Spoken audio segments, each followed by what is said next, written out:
This episode is made possible by Brilliant.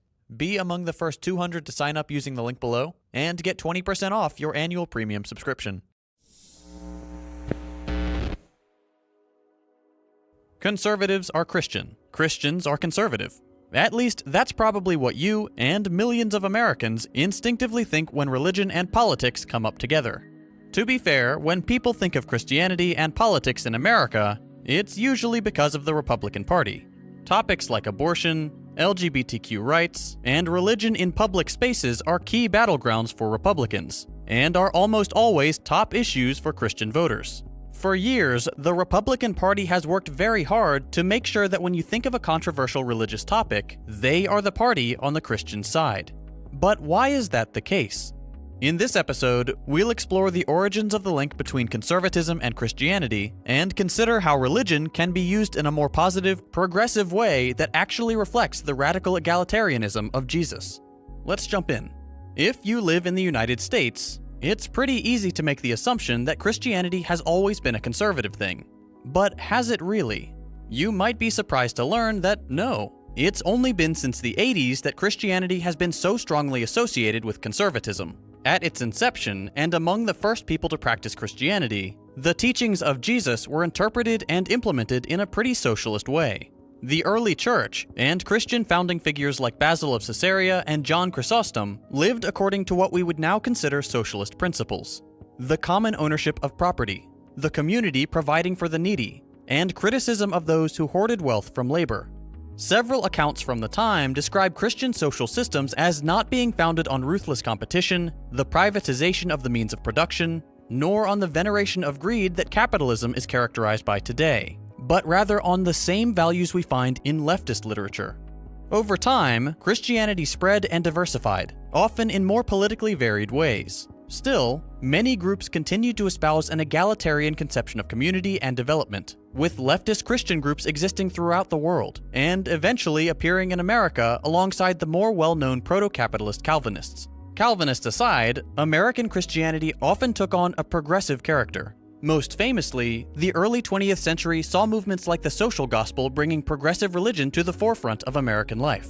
In 1917, Walter Rauschenbusch, a central figure in the social gospel, published a manuscript for the new religious movement, in which he rips apart capitalist exploitation of labor, their responsibility for imperialism, colonialism, war, political autocracy, and economic oligarchy, all through the lens of Christianity. Christian ethics, Rauschenbusch argued, were completely incompatible with those of capitalism. This, in turn, launched a movement of broad-spanning social justice that came to influence American politics the nation over. His work deeply shaped the American conception of religious morality, in everything from the New Deal to the Civil Rights Movement and the central role played in it by Baptist minister Martin Luther King Jr.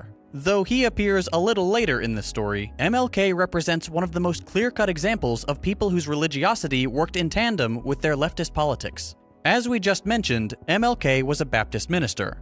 He spent years studying Christian theology, worked in the church, and eventually became a leading figure in Christian society, and in American society more broadly. It was in the church that he couldn't reconcile the deep inequality of a capitalist society, which stranded millions of Americans in poverty, with the morals of the Christian church, catalyzing speeches like this.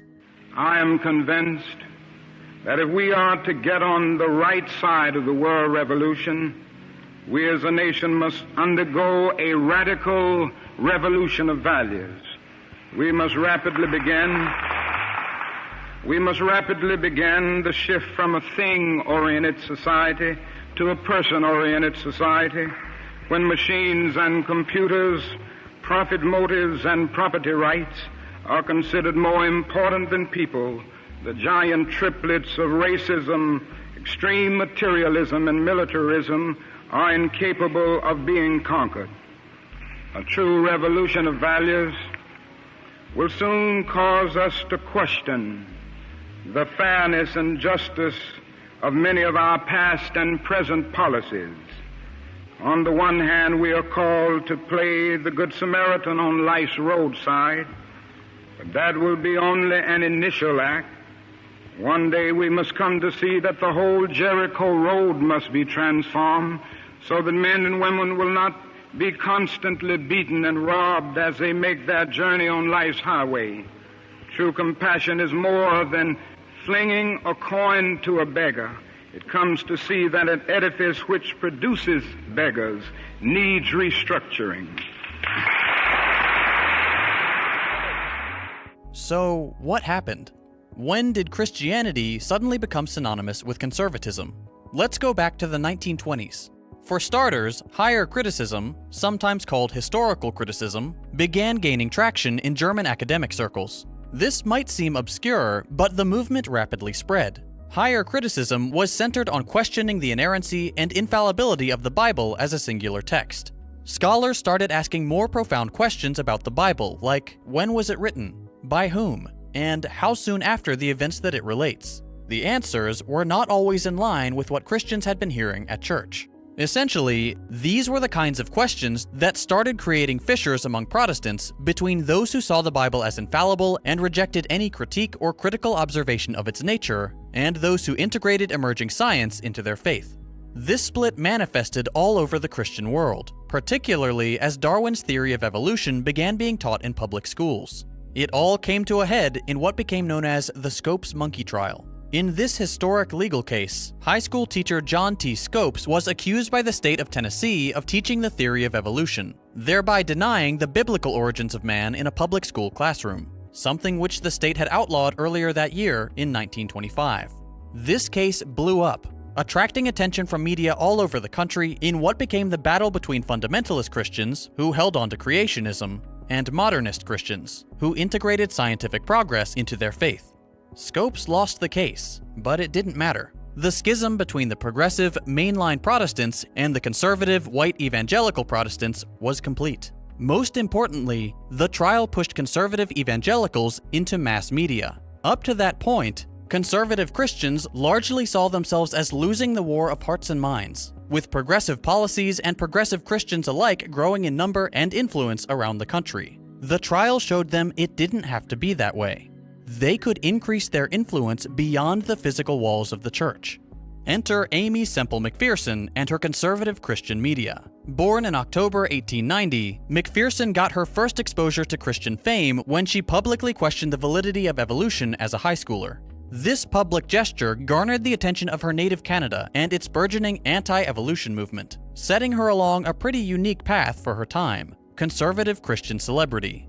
Not long after her first brush with fame, McPherson began evangelizing and eventually moved to Los Angeles. There, among the Hollywood crowd, McPherson tapped into her power as a charismatic speaker and soon after into the growing power of radio. McPherson chained together sermons with magazines, plays, and most importantly, radio shows, garnering massive audiences in Hollywood and around the country. It's hard to overstate the power that McPherson's sermons had on conservative Christianity. Not only did she practically create the concept of televangelism, her fame simultaneously brought about the first American megachurch, bringing in tens of thousands to a new era of Christianity, all the while knotting together conservatism with the more typically progressive faith.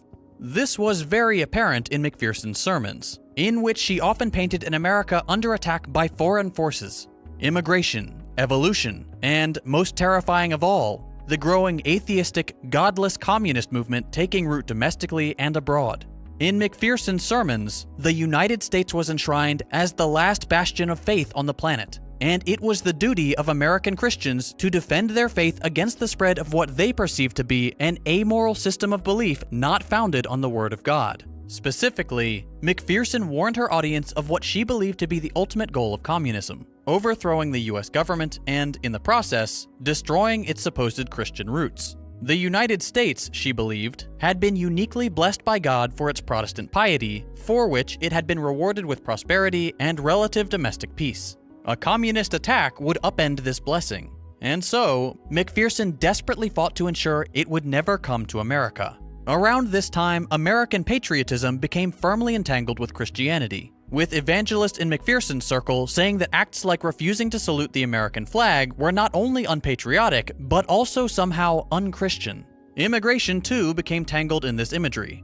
Older, whiter, more Protestant immigrants were seen as good and assimilated into the fabric of the United States. whereas the new, non-white, oftentimes Jewish immigrants brought with them anti-American and anti-Christian communist and atheist values. All the way back in the 1940s, McPherson's sermons sounded exactly like the Trumpist rhetoric we see today. In a speech that crystallized this new era where patriotism, xenophobia, anti-Semitism, conservatism, and Christianity merged, McPherson said, "If they do not like our Constitution, if they do not like the Bible of America, and the fact that this is a Christian nation born and steeped in Christianity, we can escort them to the waters and say, goodbye, go back to your own land. No hard feelings, but we won't have you here."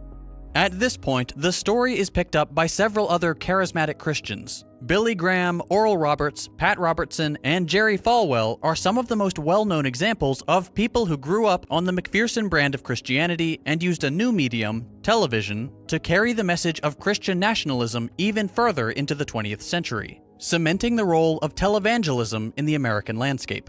At this point, and as with many topics in American history, it's impossible to avoid the impact of the Cold War and the Reagan years.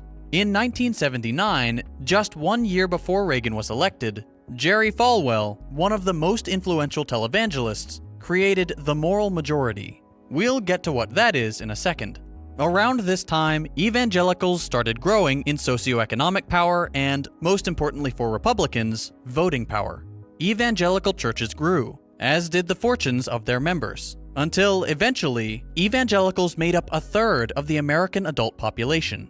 Rallied around the speeches of massively popular televangelists, evangelicals began to see their involvement in politics as a divine necessity. But voting for conservatives and leading single-issue campaigns began to look small compared to the power evangelicals were beginning to amass, prompting Robertson, another famous televangelist, to announce in 1979 that "We have, together with the Protestants and the Catholics, enough votes to run the country. And when the people say, we've had enough, we are going to take over." And so, Falwell created the Moral Majority, a political group that would exchange an enormous voting bloc for a comprehensive evangelical program in the Republican Party. Now, evangelicals felt confident that they could dictate party policies to Republican politicians on abortion, gay rights, the Equal Rights Amendment, and a host of social programs and foreign policy stances. Evangelicals ran popular broadcast media channels, publishing houses, colleges, and thanks to these new political groups like the Moral Majority, they were increasingly represented and emboldened by federal government representatives.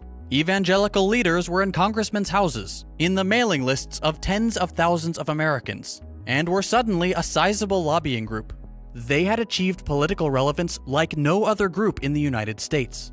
Later in 1979, evangelicals turned on their accrued power in full force, backing the candidate that stood alongside them in every key issue, Ronald Reagan. I won't spend too long on the results since you probably already know about them, but the evangelical-backed Reagan presidency gave rise to privatization, tax cuts for the wealthy, massive increases in military spending, environmental deregulation, pro-segregation politics, the disastrous war on drugs, the horrific response to the AIDS epidemic, and the total halt on progress for LGBTQ rights at the national level. Many today credit the conservative discourse surrounding abortion, homosexuality, and the demonization of people addicted to drugs to these Reagan-era politics and the central influence of early conservative evangelicals. During this same time period, mainline, progressive, and leftist Christians saw declining numbers all over the country. The cumulative effects of the Red Scare, the Cold War, and a community with a less narrowly defined identity, and thus a more loosely held together community, meant that the Christian left became more and more obscured in politics and society as a whole, leaving an open field for evangelicals and conservative Christians in which to dominate the American political game. Fast forward a bit, and although Bill Clinton's victory represented a small setback for the evangelical movement, the ensuing presidencies of George W. Bush and eventually Donald Trump proved that a mobilized, motivated, and united electorate could importantly sway elections in favor of conservative candidates with highly religious social policies and talking points. Now, white conservative evangelicals are firmly settled in the American political landscape and exert tremendous power on the policies and posturing from the Republicans we see today. That brings us to the present. Over 46% of Americans are Protestant, and more broadly, some 70% of Americans identify as Christian. Republicans rapidly go after the evangelical vote, a group that today makes up about 1 in 4 Americans, but is overrepresented in elections, accounting for between 30 and 40% of the vote in 2020. In the last 2 presidential elections, a whopping 75 to 80% of that white evangelical vote went to Donald Trump. So, what do things look like on the left? For starters, the Christian left is seeing somewhat of a revival. Christian leftist organizations like Christians for Socialism and the Institute for Christian Socialism have gained popularity in the wake of the Trump presidency as socialism as a whole trends upward. It is also impossible to ignore the Democratic base of Black Christian voters who regularly ensure Democratic victories and stand in stark contrast with the white evangelical vote. On the international stage, political parties on the left frequently embrace a Christian tradition in harmony with leftist or otherwise progressive politics. In many cases, Christian groups have defended progressive legislation here in the States, like in 2014, when the United Church of Christ sued the state of North Carolina to defend same-sex marriage on the grounds of religious freedom. It's important to understand that the elected officials you see yelling the loudest about Christian morality are usually the worst representatives of the faith, and often don't believe a word of it themselves. The most obvious example is Donald Trump, a man who, until launching his campaign for the presidency, did not make any attempt to pretend he was even remotely religious, and only adopted evangelical language to secure that large and vital Republican voting bloc. But Republicans aren't the only ones at fault here. There are plenty of Democratic politicians who make a point of reminding people that they're Christians, despite very few, if any, elected officials fighting for legislation that would actually help the poor, the sick, the elderly, or any of the cast aside and forgotten groups that Jesus called his followers to care for. In fact, these politicians often ignore the will of the people when it comes to things like universal healthcare or ending homelessness, things that have overwhelming support and are clearly more in line with their supposed Christian values than the corporate handouts they so frequently produce. No matter who you are, religious or not, it's important to realize how a few key figures in the white American evangelical movement have taken a religion with a rich history of egalitarian values and convinced us that its only legitimate avenue in politics is through a platform that preaches hyper-individualism, greed, siding with massive corporations, and hatred of the poor. In spite of these efforts, plenty of people let their faith guide and supplement a socialist, humanitarian conception of society. Many Christian or otherwise religious people today suffer under a capitalist system of exploitation and alienation, both domestically and abroad. Correcting this notion that capitalism is somehow the decree of a God who preaches justice is critical to our success. And this applies to every religion. I've interacted with countless socialists online and in person, and the Christians, Muslims, Buddhists, all the religious socialists have been among the most devoted to actually caring about improving the material realities of their fellow human beings. Regardless of what you think of religion as a whole, regardless of whether you consider yourself a religious person, we need to realize that the American version of Christianity has been co-opted and perverted for devious ends. The Christianity of modern-day white evangelicals bears no resemblance to the radical teachings of Jesus. If religious Americans truly want their faith to be a force for good, they must take their religion back from those who have turned it into a weapon of evil. One thing I try to stress in my videos is the importance of continually improving ourselves. Whether that's through recognizing something we care about has been co-opted and working to fix it, or by reading, learning a new skill, or any number of other ways to be more capable today than we were yesterday.